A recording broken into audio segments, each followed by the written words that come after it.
오늘 말씀의 제목은 요즘 그렇게 핫하다고 하는, 저한테만 핫할 수도 있습니다. 네, 그 김비서가 왜 그럴까? 그리고 이제 형제들 마음속에 떠오르는 그 자매를 잊으시고요. 그 자매들의 마음속에 떠오르는 그 박씨를 잊으시고, 그 이전도사가 왜 이럴까? 벌써 스포를 해버렸어요. 그죠?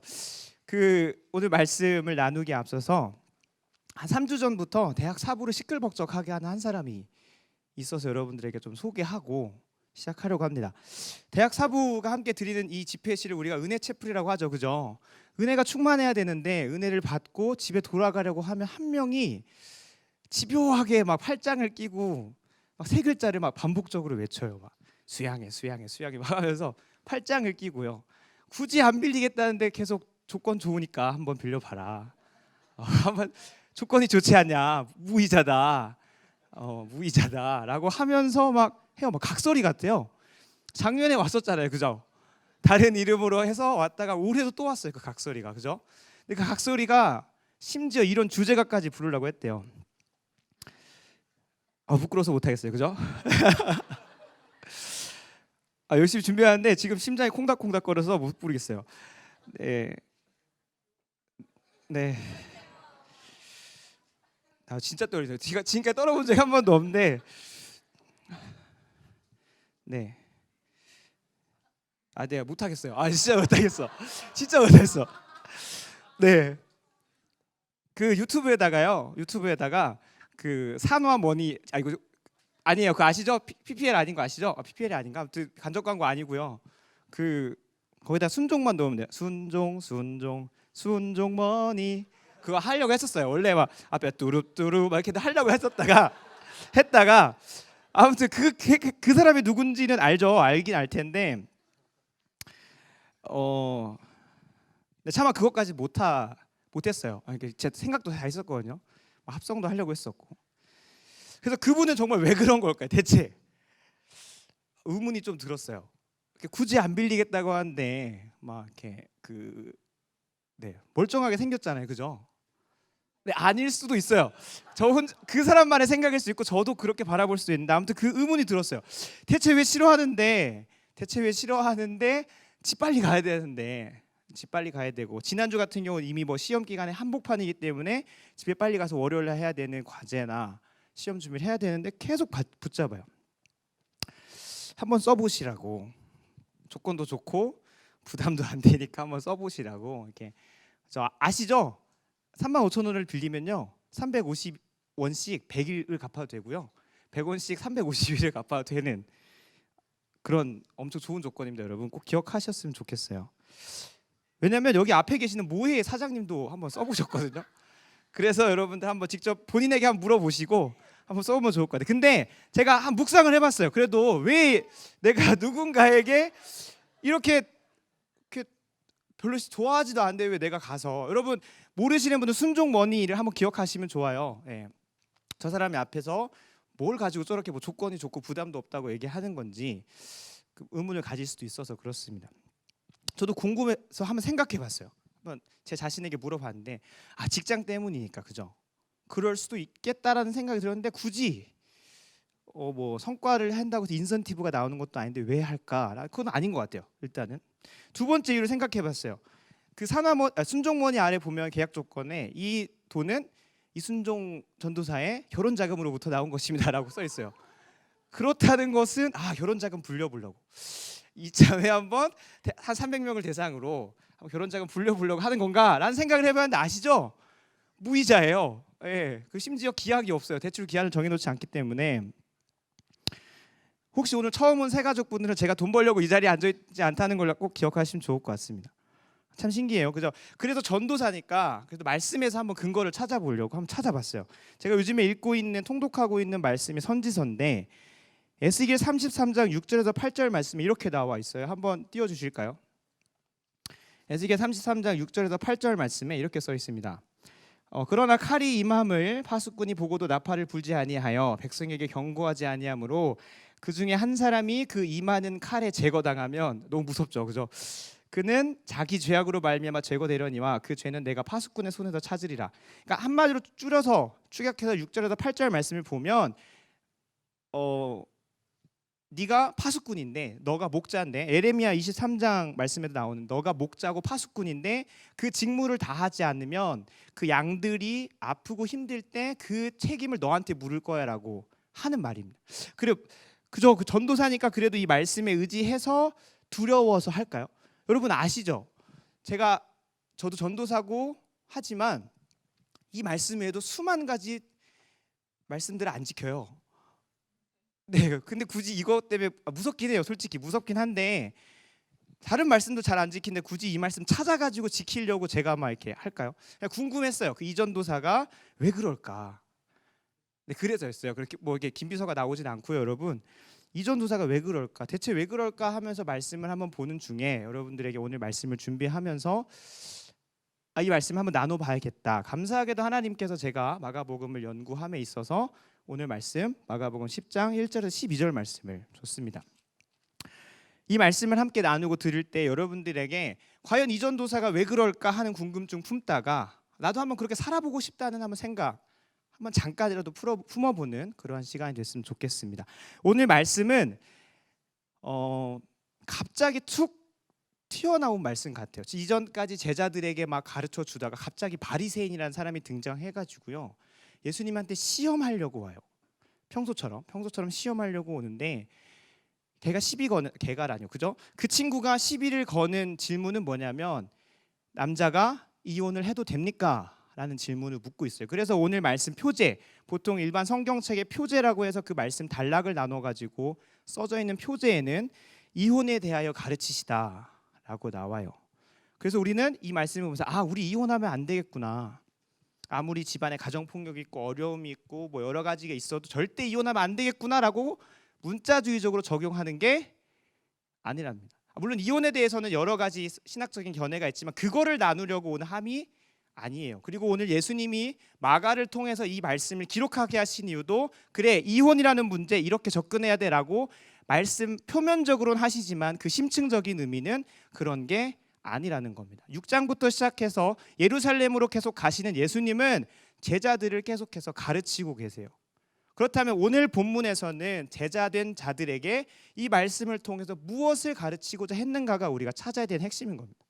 중요한 건 이혼이라는 문제에 초점을 맞추지 마시고 바리새인들이 던진 그 질문, 그리고 그들이 그 질문에 대한 대답으로 뭐라고 말하고 있죠? 모세가 어떻게 너희에게 명하였냐 예수님께서 물으실 때에 모세는 신명기 24장 1절에서 3절 말씀을 통해서 이렇게 얘기하답니다. 뭐라고요? 이혼 증서를 써주면 쉽게 이혼할 수 있습니다라고 얘기를 하는 거. 물론 그렇게 간단하지만 않아요, 이혼 증서라는 게. 그렇지만 이혼 증서를 쓰면 남녀가 이혼을 쉽게 할 수 있습니다. 심지어 여기는 유대주의 사회, 고대 근동은 남성 중심의 사회죠. 그래서 바리새인들이 물어볼 때 어떻게 물어봐요? 남자가 이혼할 수 있습니까가 아니라 남자가 여자를 버릴 수 있습니까? 라고 물어봐요.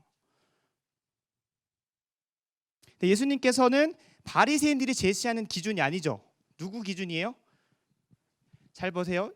바리새인들이 제시하는 이혼을 해도 된다고 하는 그 기준, 그 답의 근거는 뭐냐면 모세가 하나님으로부터 받은 율법을 가지고 한다는 거예요. 근데 예수님께서는 뭐라고 대답을 하세요? 창조 때부터 사람을 주님께서 뭐라고 하셨대요? 남자로 여자로 지으셨고 그들이 한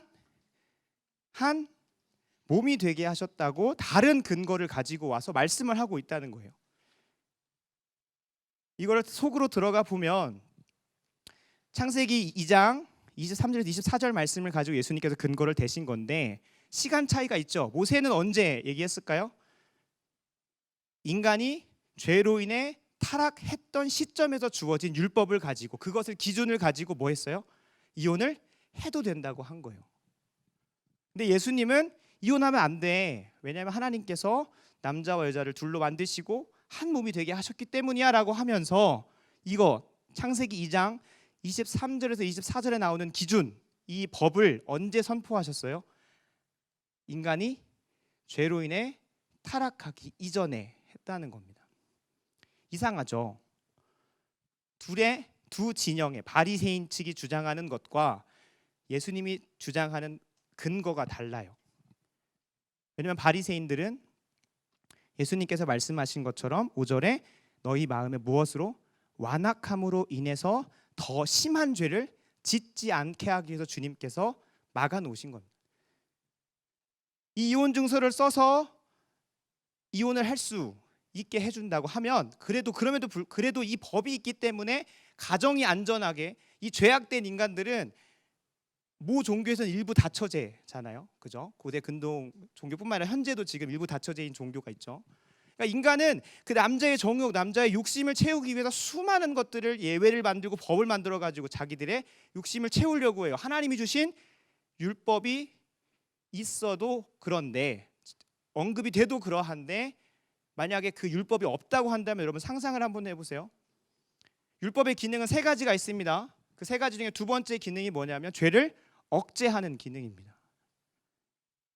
우리가 초등학교 때 뭣도 모르고 빨간불일 때도 건너 다녔어요. 왜요? 우리는 무단횡단이 범법 행위라는 거를, 이게 벌금을 물을 수도 있다는 것을 몰랐어요.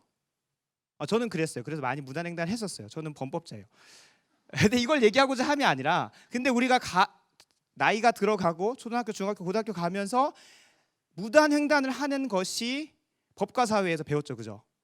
이과는 없을 수도 있지만 법과사회라는 게 있어요, 여러분. 거기서도 배웠고, 그냥 우리가 어느 정도 부모님을 통해서, 사람들을 통해서 그것이 법을 어기는 행위라는 것을 배웠단 말이에요. 그래놓고 나서는 우리가 그럼에도 불구하고 뭐 해요, 우리는? 저는 주일 아침마다 하거든요. 해요. 죄송해요. 네, 여러분, 저는 범법자입니다. 네, 저만 그런가요? 네, 알겠습니다. 내 앞에 이나자매도 했어요. 했다고 방금 이실 짓고 했거든요. 중요한 건 우리 둘 다 범법자라는 거. 우리가 법으로 알고 있음에도 불구하고 우리는 뭐 해요? 죄를 지어요. 그럼에도 불구하고 그 법이 있기 때문에 우리가 양심에 조금이라도, 오늘은 안 늦었으니까 그래도 횡단보도 건너가자. 오늘 아침에가 그랬어요. 네, 저의 게으름을 용서하시길 간절히 소원하는데, 중요한 건 율법의 기능 중에 그러한 기능이 있다는 겁니다. 하나님께서 율법을 모세 시대에 허락하신 이유는 인간들이 죄로 인해서, 그 죄악된 본성으로 인해서 죄를 지을 수밖에 없는, 죄로 인해 계속 끝까지 치닫는 것을 막기 위해서 율법을 허락하셨다는 겁니다. 율법에 여러 가지 기능이 있지만 그것들 중에 한 가지가 죄악된 인간이 더 악한 죄로 빠져들지 않게 하기 위해서 율법을 허락하신 이유, 여러 가지 이유가 있습니다. 그런데 그 중에 오늘 본문과 관련된 기능은 죄를 억제하는 기능이라는 겁니다. 근데 예수님은 이들과는 다른 기준을 제시해요. 뭐라고 하신다 했죠? 창조 때에 인간이 아직은 죄로 인해 타락하지 않은 상황에서 지킬 수 있는 법을 제시한다는 겁니다. 그러니까 율법과 조금 구분하기 위해서 오늘 설교에서만 적용하는 단어는 성경적 원리를 제시한다고 할 수 있겠습니다. 하나님께서 원하시는, 하나님 뜻대로 살아갈 수 있는 성경적 원리를 제시하시는 거죠. 근데 여러분, 바리새인뿐만 아니라 예수님 시대에 이 말씀을 듣고 있는, 그리고 심지어 없기를 소원하지만 이 자리에도 성경적 원리가 아니라 율법으로 인해서 통치받아야 하는 그러한 사람들이 있어요. 예수님 시대에는 당연히 그런 사람들밖에 없었고,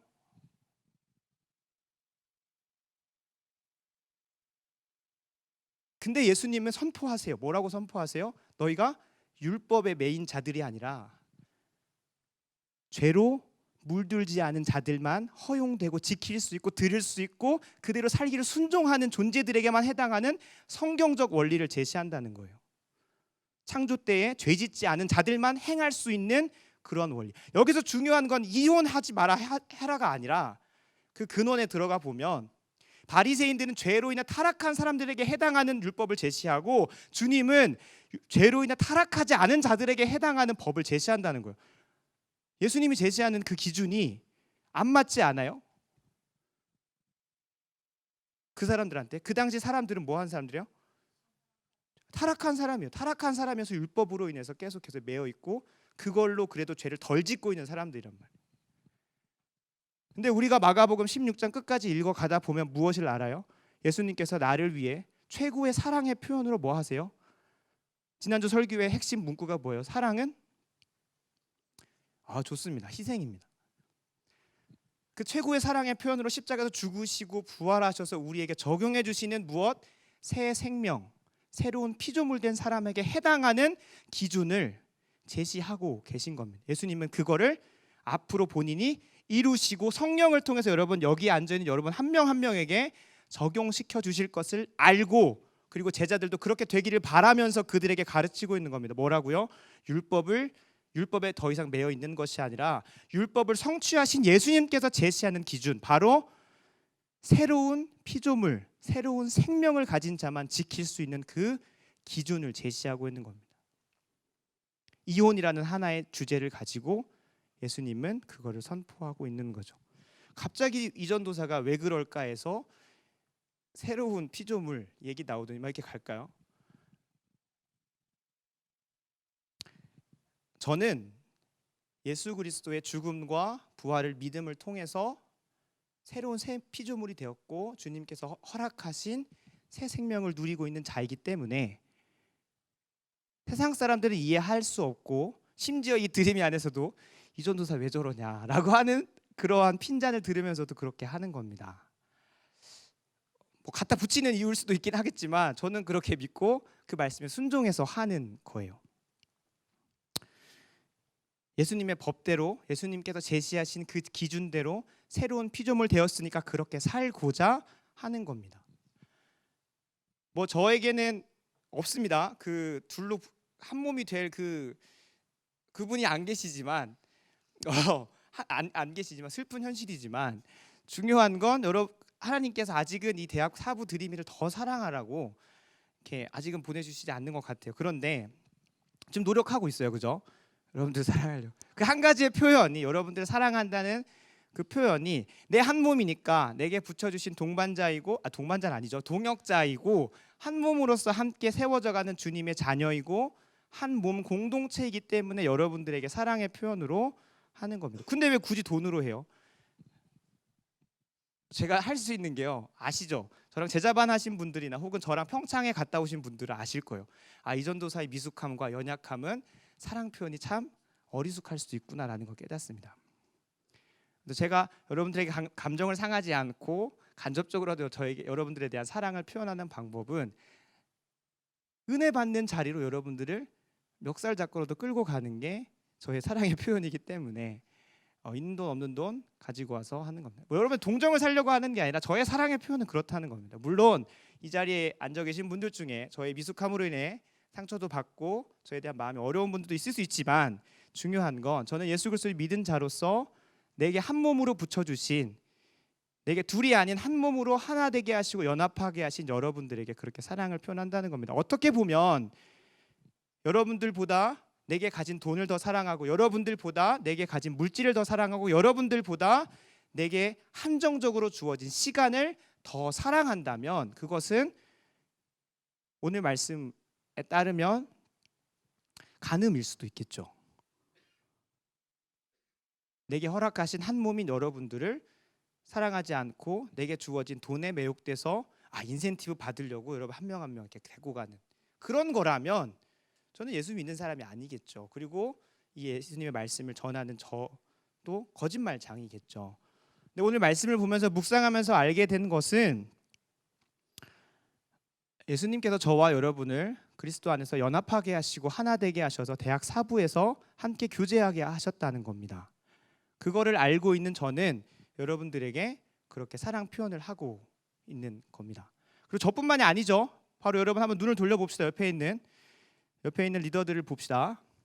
리더들이 토요일만 되면 주중에 연락하시죠? 네, 하실 줄로 믿습니다. 토요일만 되면 연락이 와요. 한번 전화를 해보면 리더가 어떻게 저장되는지 있겠죠. 전화 절대 받으면 안 돼. 뭐 그렇게 써있지 않겠지만, 심지어 카톡방은 계속해서 나가고 리더는 계속 보내고 그럴 수도 있지만, 계속해서 익십하는 리더들의 상처받은 마음 다 이해합니다.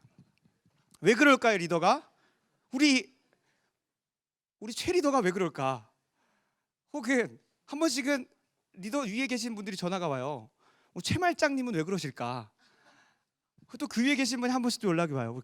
최 간사님은 왜 그러지? 최 씨만 나온지 모르겠지만 우리 최 간사는 왜 그럴까? 라고 생각이 문득 들어요. 왜요? 한 번씩은 귀찮고 짜증나고 한 번씩은 가기 싫은데 연락 오기 때문에 그렇죠. 근데 여러분, 우리 모두 다 주님을 믿고 예수 그리스도에서 한 몸 되어 연합했기 때문에, 그렇지만 아직은 완성되진 않았고 완전한 주님의 장성한 분량까지 이르렀지 않기 때문에 우리의 표현은 서툴 수 있고 우리의 표현은 참 연약할 수 있어요. 그걸로 인해서 조원들에게 상처를 줄 수도 있고 나는 그걸로 인해 상처를 받을 수도 있어요. 근데 우리가 믿고 있는 예수님은 우리를 한 몸으로 만드셨고 리더들은 그거를 믿고 있기 때문에, 그리고 우리 마을장님들은 그걸 믿고 있기 때문에, 우리 간사님들도, 우리 교환 목사님도, 더 나아가서 우리 사랑의 교회도, 더 나아가서 한국 교회도 모두가 다 한 몸으로 주님 안에서 연합했다는 것을 믿고 고백하기 때문에 여러분들에게 끈질기게 전화하고요, 우리 제자 훈련 받자라고 하고요, 심지어 3주 전부터 나타난 이 전도사가 여러분들에게 끈질기게 수양에 가자고 하는 겁니다. 물론 여기서도 은혜 받을 수 있지만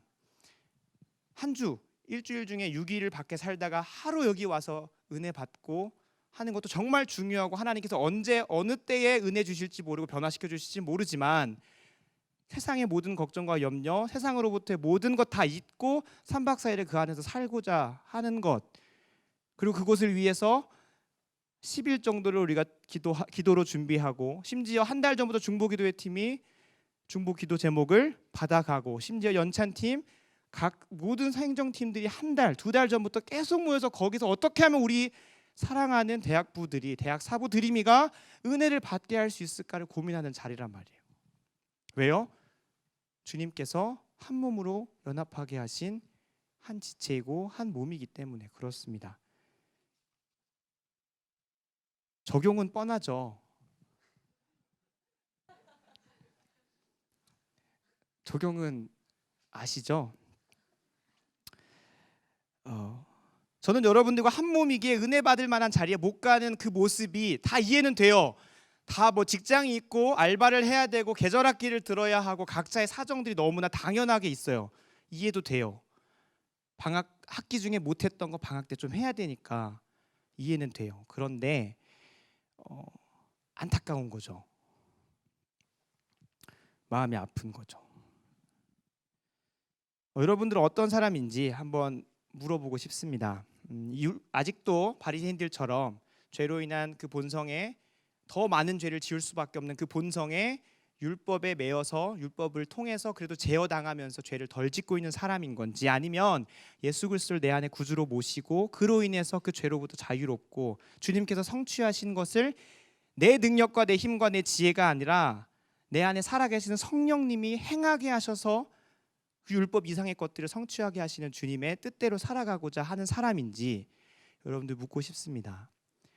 그렇다고 한다면, 만약에 후자라면 저의 행동도 이해가 되실 것이고요, 여러분들 옆에 있는 리더들의, 그리고 마을장님들의, 간사님들의 모든 모습이 이해가 되시리라고 믿습니다. 결국에 내 안에 누가 계신지가 중요하겠죠. 과연 내 안에 내가 주인 되어 살아가는지, 내 안에 예수 그리스도가 주인 되어 살아가는지. 말씀을 마치면서 한 가지 구절을 여러분들에게 읽어드리고자 합니다. 고린도후서 5장 13절 말씀에 따르면, 그가 모든 사람을 대신하여 죽으심은 살아있는 자들로 하여금 다시는 그들 자신을 위하여 살지 않고 오직 그들을 대신하여 죽었다가 다시 살아나신 이를 위하여 살게 하려 함이라. 쭉 넘어가서 누구든지 그리스도 안에 있으면 새로운 피조물이라, 이전 것은 지나갔으니 보라 새 것이 되었도다라고 고백하고 있습니다. 여러분 한 명 한 명을 위해서요, 예수 그리스도께서 죽으시고 부활하셨습니다. 그리고 그걸 통해서 그걸 믿는 자들은 한 몸을 이루어서 서로 사랑하게 하시고 이 안에서 하나님 나라가 경험되게 하시고 그 한 몸 안에서 서로 사랑을 누리게 하십니다. 여러분 수영에 갔으면 좋겠습니다. 우리 같이 마침 찬양하면서 우리 같이 함께 기도하고, 수양에 아직 등록하지 않은 친구들의 마음을 움직여달라고 같이 기도했으면 좋겠습니다. 여러분 여러 가지 사정이 있을 줄로 믿습니다. 어떠한 사정이 있는지 다 들어보고 싶고 또한 그 친구들에게 도전하고 싶고 우리 한 몸이니까 우리 서로 사랑하는 그 자리에 나아가자라고 고백도 하고 싶습니다. 이 시간 같이 예수의 사랑이라는 찬양을 같이 고백할 텐데 주님께서는 이미 아셨습니다. 내가 지금 그 당시 그 시기에는 이 법이 맞지 않을지 몰라도 내가 죽고 부활하고 승천한 이후에 예수 그리스도의 성령을 통해서 한 명 한 명에게 복음을 전하시고 한 몸을 이루어 살아가게 하시는 그 공동체에서는 말하지 않아도요 그 형제에게 필요한 것이 무엇인 줄 알고 자신의 물질을 아끼지 않고 자신의 시간을 아끼지 않고 그 친구가 짜증을 내더라도 내 유익을 위해서가 아니라 다른 사람의 유익, 그 바로 내게 한 몸으로 붙여주신 유익, 그 친구의 유익을 위해서 살아간다는 겁니다. 왜 그런지 아십니까? 오늘 찬양의 고백에 뭐라고 나오냐면 크고 놀라운 그 예수의 사랑이 나를 죄에서 구했고 크고 놀라운 그 사랑이 나를 새롭게 하셨기 때문입니다. 여러분 이 찬양 같이 고백하시면서 3절까지 고백하실 텐데요, 이 찬양의 가사처럼 수영에 가자는 게 아니고요, 예수로 살고 예수만 따르는 삶을 살기를 원합니다. 새로운 피조물 되었으면 좋겠습니다. 이전 도사의 삶이 이해가 가고요, 옆에 있는 리더의 삶이 이해가 가고요, 나도 그렇게 살기를 바라는 마음이 여러분들 마음속에 조금씩 생겼으면 좋겠습니다. 왜요? 주님도 그렇게 원하셨거든요. 주님도 아직 그 시기에는 아직 주님이 죽고 부활하시지 않았기 때문에 그 당시의 사람들에게는 아직은 그 말이 이해가 안 되고 미련해 보이고 미쳤다고 할 수도 있을 정도로 과격하고 급진적인 걸 수 있어요. 근데 여러분 주님을 믿고 새롭게 된 사람이라면, 예수의 사랑을 통해서 새롭게 된 사람이란 이게 너무 당연해요. 그렇게 표현하고 싶어요. 아직은 미숙할지라도. 여러분 이 시간 이 찬양 같이 고백하시면서 여러분들 내 안에 예수 그리스도가 살아 계신지 한번 점검했으면 좋겠고, 그게 살아 계신 분이라고 한다면 내게 허락하신 같은 GBS 공동체, 대학 사무 드림이 공동체를 위해서 내가 무엇을 할 수 있을까 한번 고민해보는 시간, 그 사랑의 표현 어떻게 하면 좋을까 고민해보는 시간 가졌으면 좋겠습니다. 같이 고백하시겠습니다. 예수의 사랑이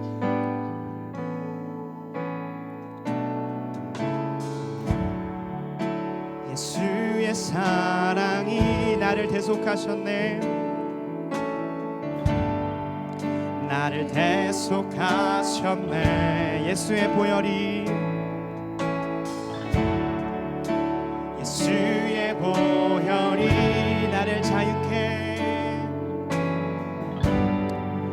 나를 자유케 했네. 십자가의 사랑, 십자가의 사랑 내게 생명 주셨네,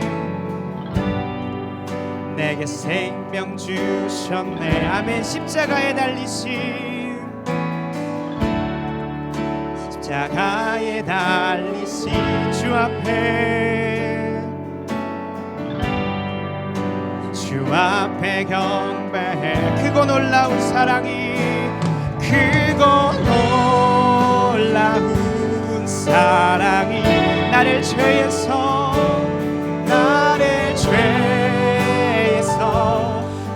구했네. 크고 놀라운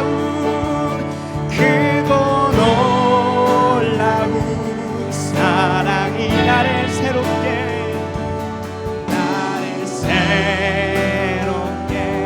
하시니, 크고 놀라운 사랑이, 크고 놀라운 사랑이 나를 죄에서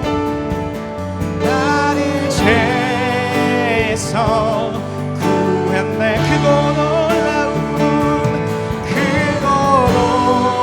놀라운 사랑이 나를 새롭게 하시. 다시 한 번 더 크고 놀라운 사랑이 나를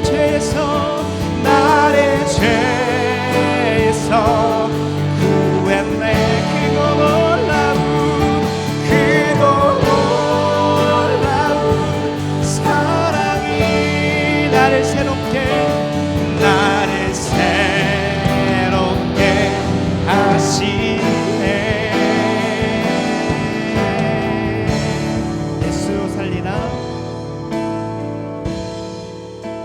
예수로 살리라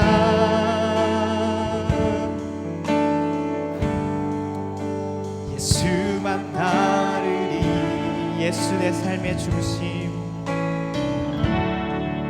예수 내 삶의 중심 엎드려 경배해 엎드려 경배 다 같이 진심으로 다시 한번 예수로 살리라 예수로 살리라 예수만 따르리 예수만 따르리 예수 내 삶의 중심 예수 내 삶의 중심 엎드려 경배해 엎드려 경배해 이 시간 우리가 한 가지 기도했으면 좋겠습니다. 하나님 다른 사람이 뭐라 하든지 예수의 사랑이 나를 먼저 대속하시고 나를 살리셔서 새로운 존재로 살아가게 하신다는 것이 그 사실이 그 복음이 다른 사람의 입에서 선포되고 고백되어지는 것이 아니라 내 삶에서 고백되게 해달라고 이 시간 기도했으면 좋겠습니다. 그리고 그것이 확신에 서 있고 내 안에 예수 살아계시고 내 삶의 중심이 예수라고 한다면 이 시간 방금 3절의 고백처럼 내가 예수로 살리라가 아니고요 하나님 아버지 앞에 결단했으면 좋겠습니다. 주님 예수로 살겠습니다. 주님 예수만 따르겠습니다.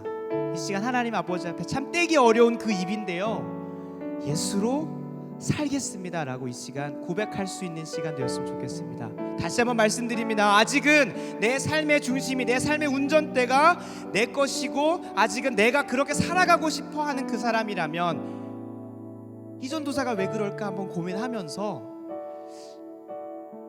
내가 중심이 아니라 예수가 내 삶의 중심이 되는 그 이전에 내가 죄인임을 깨닫고 주님께서 나의 죄를 대속하시고 그 사랑이 나를 새로운 피조물로 새로운 존재로 변화시킨다는 그 사실을 내 입술의 고백, 내 삶의 고백, 내 마음의, 내 영혼의 고백이 되게 해달라고 고백하시고요. 혹여 확신이 있는 자라면 하나님 내 삶의 중심이 되어주세요. 그리고 나는 예수만 따르겠습니다. 예수만 그대로만 살겠습니다 라고 이제 같이 확신에 찬 결단과 고백 있는 시간 갖도록 하겠습니다. 이 시간 기도합시다. 사랑과 은혜가 풍성하신 하나님 아버지 감사합니다. 주님 예수의 크고 놀라운 사랑이 나를 변화시키시고 새로운 존재로 살아가게 하실 것임을 믿습니다. 하나님 더 이상 율법의 얽매인 자가 아니라 더 이상 하나님 사랑과 은혜가 풍성하신 하나님 아버지 감사합니다. 하나님 우리에게 너는 내 사랑하는 자녀야. 너는 더 이상 죄 가운데 거하면 안 돼. 그거 하나 알려주고 우리에게 누리게 하시고자 새로운 생명을 주시고자 주님께서 죽으시고 부활하심으로 우리에 대한 그 사랑을 확증하시고 표현해 주셨습니다. 하나님 그것이 내 것만 되지 않게 하시옵소서. 이 대학사모 드림이 공동체 이 자리에 있는 모든 자들이 모든 친구들이 모든 지체가 그것을 누리게 하여 주시옵소서. 그리고 더 나아가서는 그것에만 머무는 것이 아니라 예수로 살아가기를 예수만 따르는 삶을 살기를 결단하고 그렇게 살아가길 소원합니다. 왜냐하면 우리는 더 이상 내가 주인이 아니라 예수가 주인이고 예수가 내 주인 되는 것이 최고의 행복이며 기쁨이기를 고백하는 사람들이기 때문입니다. 주님 내 안에 오셔서 우리들의 삶에 오셔서 이 자리에 있는 한 명 한 명에게 찾아오셔서 예수로 살기를 소원하고 예수만 따르기를 소원하며 대학사부 드림이 공동체가 한 몸 되어 서로에게 사랑을 표현하고 서로를 위하여 주고 서로를 위해 기도해주는 그러한 사랑 공동체 한 몸 공동체 될 수 있도록 주님 도와주시옵소서. 이제 방학이 시작입니다. 분명히 무너질 것이고 분명히 게을러질 것이고 분명히 죄악 가운데 거할 수 있습니다. 그러나 그러함에도 불구하고 우리가 기도의 자리를 말씀 읽는 자리를 사모함으로 항상 주님과의 뜨거운 친밀한 교제 가운데에 죄악으로 치닫지 아니하게 하시고 내 안에 살아계신 성령의 인도하심 따라 예수로 살아가는 방학 예수만 따라가는 그러한 방학 될 수 있도록 주님 지켜주시고 도와주시옵소서. 모든 것 주님께 부탁합니다. 나를 사랑하셔서 우리 모두를 사랑하셔서 우리 대학사부 드림이 공동체 모두를 사랑하셔서 십자가에서 죽으시고 부활하셔서 지금은 우리를 위해 뜨겁게 기도하고 계시는 사랑 많으신 예수 그리스도의 이름으로 간절히 기도드립니다. 아멘.